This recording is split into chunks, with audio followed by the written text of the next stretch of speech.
Aviators with the Minnesota National Guard 2nd Battalion, 147th Assault Helicopter Battalion assisted local authorities in suppressing the Greenwood Wildfire in northern Minnesota in recent days. A fast-moving wildfire in the parched woodlands of northeastern Minnesota threatened cabins, homes and recreational sites on Thursday as hundreds of firefighters fought to contain it. The Greenwood Fire, in the Superior National Forest not far from the Canadian border, has burned about 25,000 acres since it began on August 15, according to the U.S. Forest Service. The fire was started by lightning, the authorities said. Evacuation orders are in effect for several areas including McDougal Lake, Sand Lake, and areas along Highway 2 and north of Highway 1. The fire destroyed 12 primary structures and 57 outbuildings earlier this week, the Lake County Sheriff's Office said.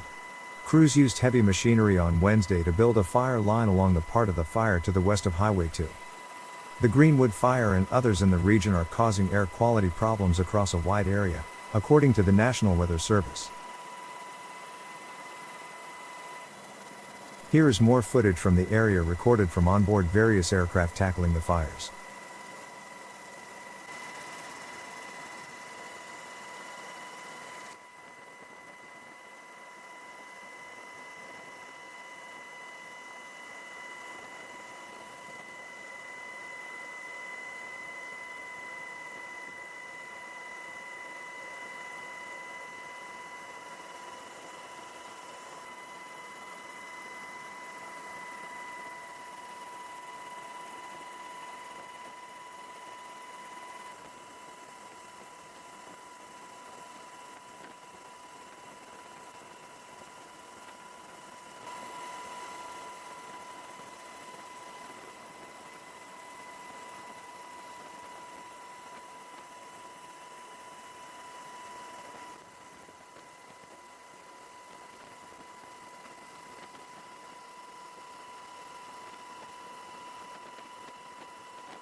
Thank you for watching. If you like this video, then please don't forget to hit that subscribe button to get more great stories about the US military and their allies from around the globe.